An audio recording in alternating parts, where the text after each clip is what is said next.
Well, how old is this Miss Lee? I don't know. Late 20s? Early 30s? Right. Yeah. For some people, like yourself, we get a special bonus. I'm flattered. I mean, I could even be retiring from you. Then you might like to mind the bell. Happy retirement. Since starting this channel a few years ago, I've covered a few remasters like Quake 1 and 2, Crisis Core Reunion, the Castlevania Advance Collection, as well as the somewhat dismal Grand Theft Auto Definitive Edition trilogy. All of these were games that I had played before, which was what made picking up the recently released Tomb Raider Trilogy Remastered fascinating to me, because I didn't grow up with any of these games, and as such have no real nostalgic bias to them, like I may have for games like Quake and Castlevania. Even though I didn't grow up with these games specifically, I of course was well aware of who Lara Croft was, since I had an older brother who played them, and I actually remember watching the first Angelina Jolie Tomb Raider film when I was about 8. I wouldn't actually play any of the games however until 2006 when the Crystal Dynamics reboot, Tomb Raider Legend, launched on PlayStation 2. And now we're going to have a useful conversation. It's turned out quite nicely. While I wouldn't say that I'm a huge fan of the series, since Uncharted happened to come along just a year later and had a massive impact on me, I have followed and played pretty much every Tomb Raider game since Legend, with my personal favourite probably being the 2013 reboot. I think because that one felt a lot more like Uncharted, which I know is funny to say because Uncharted was heavily influenced by Tomb Raider. Although if you've played Uncharted and Tomb Raider 2013, I think you know what I mean. Despite being quite a fan of retro games, I've never properly gone back to playing through those original Tomb Raider games from the PS1 era, despite owning them all on my PS3 and Steam account. I did play a little bit of the first game years ago for sake of comparison before playing the 2007 remake, Tomb Raider Anniversary, but that's about as far as my knowledge went on these old games. And it was this near total lack of knowledge that made me really want to check out this new remaster trilogy, to see how these games actually hold up for someone completely new to them with no nostalgic bias. I should note that this will not be a complete review of all the content on offer in this package.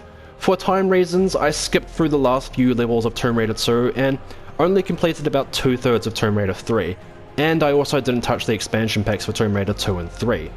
But regardless, follow me as I explore the Tomb Raider Trilogy Remastered. You can do it, Laura. After all, you're a Croft. Lara Croft Tomb Raider is a franchise that probably doesn't need much introduction at this point in time, but for those unfamiliar, the series was originally helmed by a studio called Core Design, under the publishing hand of Eidos.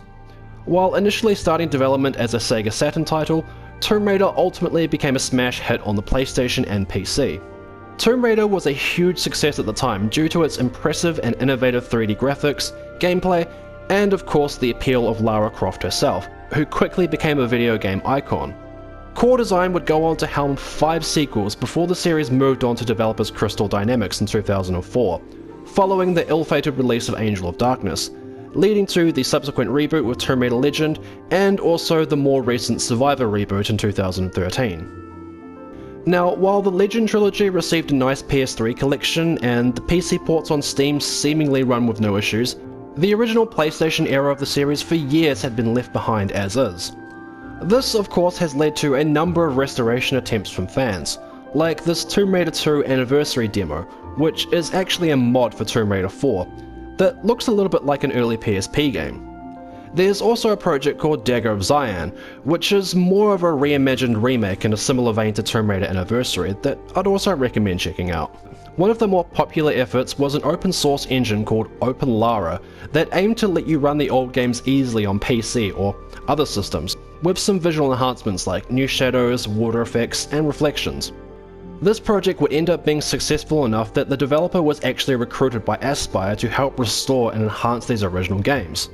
The final product then is very similar to the Halo Anniversary remaster, where all of the game's artwork, character models, and lighting work were updated, while simultaneously running the original game underneath, with you being able to toggle back and forth between the old graphics on the fly. And the results with the remastered graphics for the most part are impressive to behold across the board. The goal seems to have been very similar to GTA Definitive Edition, to update the visuals whilst retaining the same stylized look of the originals.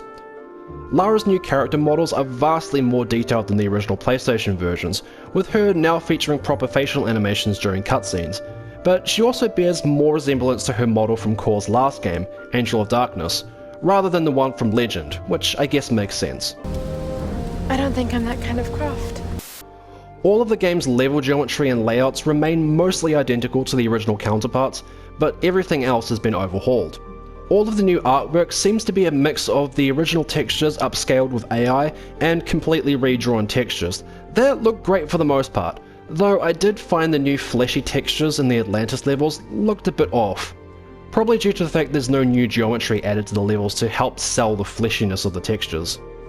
Environmental assets like trees, which were just 2D sprites in the original game, are now recreated as full 3D models, and a lot of environments now host a number of really nice visual flourishes, such as an increased density of foliage types like hanging vines and different types of grasses across the ground, as well as brand new lighting effects like proper volumetrics that pierce through the treetops, or out of new holes in the ceilings like here in this cave.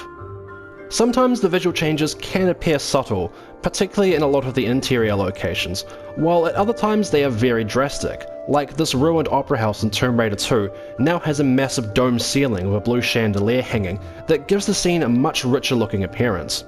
All of the outdoor levels look stunning with the new visuals, particularly the opening jungle levels of Tomb Raider 3, where the new textures, foliage density, and lighting really bring so much vibrancy to the world you're exploring.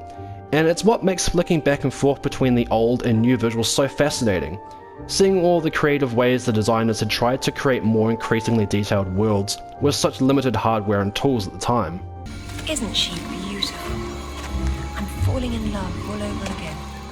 You say that to all the ruins. The updates aren't quite perfect, however, as there are some oddities, some likely as a result of having built the remasters on the back of the original games. In some places, the remaster textures highlight the kind of awkward texture alignment and the grid-based nature of the game's design, in a way that wasn't quite as obvious with the older pixel textures. The new skyboxes also sometimes make it a lot more obvious where the world geometry ends, like here atop this guard tower in Tomb Raider 2, though this was just kind of funny really. Some of the new lighting work also has detrimental effects on the gameplay too, but I'll get to that later. All of the FMV sequences have been upscaled with AI too, and they can look a bit rough sometimes, with faces warbling as the AI tries to recreate the image of each frame from such low resolution files. I honestly think it would have been better if they had just remade these cutscenes like Night Dive Studios did with the Quake 2 remaster. It was with the water effects that I noticed some curious differences, particularly in Tomb Raider 3. In the jungle levels, there's now this cool raindrop effect on the ground, since it's raining throughout the level. However, it seems to be completely missing on the water surfaces, which is odd because if you flick back to the original, you can see that the original textures were simulating rain hitting the water. More curiously though is that throughout what I played of Tomb Raider 3, most of the water in the original had this neat little water caustic effect that gave the impression of the water moving that looked really cool, particularly in the coastal island levels as seen here. Whereas in the remaster, the effect is missing entirely, and it winds up making the water look a bit dull by comparison in these kinds of scenes. I do think that these wave effects were a nice touch though, and the new waterfalls across all the games look terrific, particularly these rushing rabbits, seen again in Tomb Raider 3.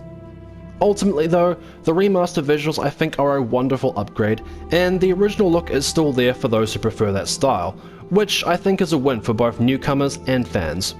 I bet I can climb up through that hole. I bet you can. Let me guess, you're gonna sit tight, smoke a cigar again. Yeah. However, it's with the gameplay where it's a bit more of a mixed bag in my opinion for people completely new to these games, myself having been one of them. The newer Tomb Raider games starting from Legend utilize more modern control responses, and the game design for the most part is quite guided, along with a heavier emphasis on action too, which works quite well considering how far third-person shooters have come over the past few decades. The original Tomb Raider series, however, was developed when 3D graphics and game design was still relatively in its infancy. While the DNA of what the series would eventually become and go on to inspire it in games like Uncharted is still evident here, the overall experience of playing classic Tomb Raider is quite different. Moving Lara around is slow and a bit clunky to get used to since the game uses tank controls, and maneuvering Lara around these environments is often a challenge in of itself. With the levels being designed on a grid system, learning how to properly utilize Lara's moveset within these parameters is one of the biggest difficulty curves of trying to play classic Tomb Raider, since so much of the platforming leaves very little room for error. When entering a new area, you really do have to stop for a moment to look around and figure out just exactly where you're meant to be going, and then how you're going to pull this off. This isn't like Tomb Raider Legend or Uncharted, where you can kind of quickly automate your way across jumps. A lot of the jumps here in Tomb Raider can require pixel-perfect precision with your reflexes. Some jumps can be executed simply from a standing position, whereas others require a proper run-up to pull off properly, which is one box length on the grid system. This then gets trickier as Lara has to be lined up with a ledge she may be reaching for at the end of the jump, and you also have to be holding the action button to make Lara grab ledges too, which can throw you off at first because this is something that she does automatically in the newer games. Lara is also able to perform side flips and back flips too, and it's pretty important that you learn how to pull these off effectively, as later platform challenges require you to do them quickly in succession of other feats. Like, sometimes you'll need to leap across onto a sloped platform, slide down backwards, remembering to hold the action button so Lara grabs the ledge, then jump up and quickly do a backflip onto a platform behind her before she can slip off the platform. And if you mess up, Lara will usually plummet to her death. Or more annoyingly, you'll lose some progress and have to climb all the way back up to have another go at the jump. Climbing again. Great. The remaster does implement a new modern control scheme that is meant to replicate the feel of Control in the Tomb Raider Legend games, with full 3D directional control on the analog stick, but to be completely honest, I found these modern controls to be objectively worse than the tank controls. They can make performing some of the more basic jumps easier, but the modern controls actually remove a lot of Lara's core moveset. She can no longer shimmy side to side to line up jumps, and she can no longer perform flips in any direction. It's just really odd because this could have been easily fixed by simply adding the original tank controls onto the D-pad while keeping the modern movement on the left analog stick. It doesn't make sense. Oh well, where would the suspense be otherwise? But speaking of making sense, the other difficulty curve new players are going to face with classic Tomb Raider is the level design and the near complete lack of hand-holding of any kind. The original Tomb Raider games often quite unceremoniously drop Lara into these rather large labyrinthian levels without so much as a clue, and you're quite literally on your own to figure out where you're supposed to go and what you're meant to do, with many puzzles being incredibly vague. A lot of these do boil down ultimately into long-winded fetch quests as you go from one side of the map to flip a switch or get a key item, but most of the time when you find said key item, you're left completely dumbfounded as to where you're supposed to take it. As I said, these levels are labyrinths. Palace Midas in Tomb Raider 1 is a great example of this, as in this one room there's a set of switches that correlate to patterns seen on 5 doors in the room, each one leading somewhere else in the level. One of these areas hints that you need 3 bars to unlock the door in that room, so you need to venture off to other parts of the level to find them. But it wasn't until I had unlocked this garden area in a completely different part of the level that I realized that I also needed to turn these bars into gold on the Midas statue, something that I was probably meant to have figured out much earlier in the level, but I hadn't explored the level in the optimal way. The clear time for this level said that it took me 1 hour and 47 minutes, but it was actually a lot closer to 3 hours in reality. Oops, there goes gravity. Of course, these levels are also littered with secret areas too, many of which give you precious health kits and sometimes more powerful weapons early on to make things a lot easier. Like, I had no idea you could find the shotgun in the Lost Valley of Tomb Raider 1, just down to the right from the Wall of Gears here, and having the shotgun, as you'd expect, makes the fight against the T-Rex a bit less daunting.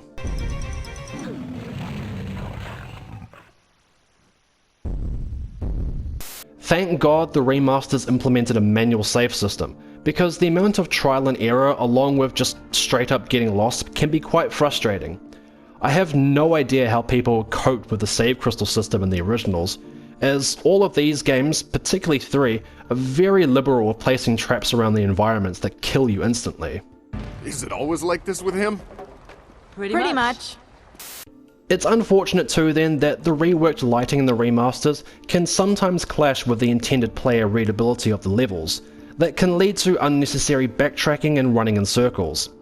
Like here in the cistern level in Tomb Raider 1, I swam around back and forth throughout various parts of the level looking for this one key I was missing to progress on, only to reload an earlier save and discover that the key was actually on top of this ledge here, but I had completely missed it because the lighting in the remaster was a lot darker and I simply couldn't see the key, whereas in the original the brighter lighting made it stick out more obviously. Some of the quest items are just annoyingly smaller in the remaster too, that makes them hard to see, like I also didn't see the last gear at the bottom of this pool in the Lost Valley.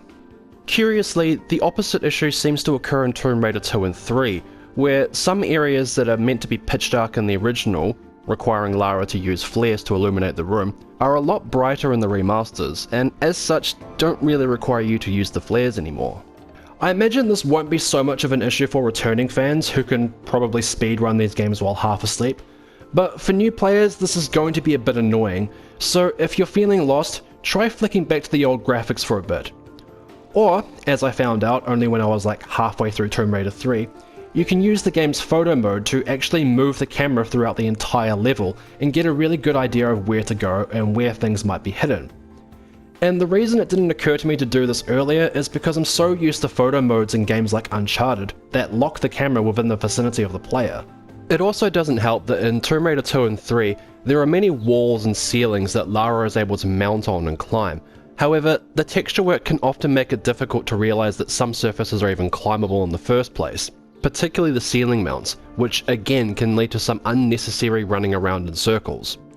Although I will say that this seems like it was probably an issue in the original games too, not just the remasters. And here come the bloody tourists to spoil you. What are they doing there?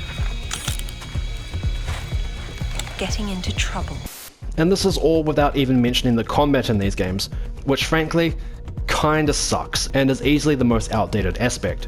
There's no manual targeting system and Lara just kind of soft locks onto enemies facing in her general direction, which makes circle strafing quite hard to do, especially since the level design often doesn't give you much room to maneuver around in either, leading to moments where enemies will just simply stun lock you into corners like this.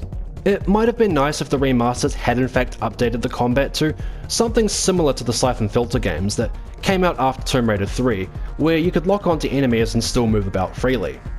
Combat isn't too much of a big deal until the last few levels of Tomb Raider 1, but Tomb Raider 2 unfortunately does have a heavier emphasis on action, fighting lots of human enemies that have guns, and the clunky outdated controls wound up making it my least favourite out of the 3 games. There are some annoying enemies in Tomb Raider 2, like these divers who can shoot you even when you're not in the water, and honestly those flamethrower guys can fuck off. It's ultimately why I skipped through the last few levels of Tomb Raider 2 for the sake of this video. Thankfully, Tomb Raider 3 dialed the combat back and felt a lot closer to the style of gameplay from the first game. And there are actually quite a lot of instances where you can cheese the combat by pulling off an Obi-Wan Kenobi. It's over, Anakin! I have the high ground! So there is a lot to contend with as a newcomer to the classic Tomb Raider games, and I'm not going to lie that a lot of my experience with this remaster has been frustrating. But underneath the rough edges, I think there is still an exceptional amount of charm to these games, with a very strong atmosphere, and quite a sense of satisfaction when you finally begin to click with how they're meant to be played. It's a bit of a cringe games journalism take, but these classic Tomb Raider games did remind me a lot of what playing Dark Souls is like. There's a steep learning curve where you're punished heavily for your mistakes, but also a sense of triumph as you begin to master the mechanics. There's the heavy sense of isolation since there's not much music as you explore these labyrinth environments, and not quite knowing where you're supposed to go or why. I will say though that, like Dark Souls, this experience probably isn't for everyone, as there is a lot of frustration in these games, and often mistakes can feel like they weren't actually your fault. Yeah, good luck, pal. I mean, that's almost impossible to... Oh, you did it. Nice. And I apologize to any Tomb Raider 2 fans, but man, that game felt like a chore to get through in places. There are definitely some cool bits, but the whole underwater ship chapter, in my opinion, really outstayed its welcome, and had some really tedious sequences. Even though from a technical standpoint, I can appreciate that what they were pulling off at the time was really impressive. I think at the end of the day, I walked away from the Tomb Raider Remastered Trilogy with a lot of appreciation for it, and I did enjoy a good amount of the time I spent with it.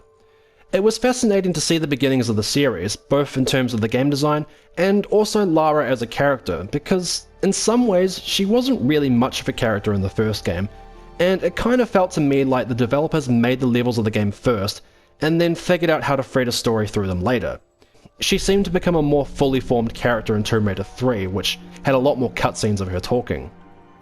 I also can't deny that feeling of curiosity gripped me like a good adventure should, where in spite of some of the frustrations, I wanted to carry on playing so that I would see the next location that Lara would visit. I mean, she ends up breaking into Area 51 in Tomb Raider 3, and did in 2 hours what Fox Mulder couldn't do across many seasons of The X-Files: actually find aliens. It was also kind of amusing for me playing through this trilogy and seeing all the parallels between Tomb Raider and Uncharted finally, whether they were intentional or not.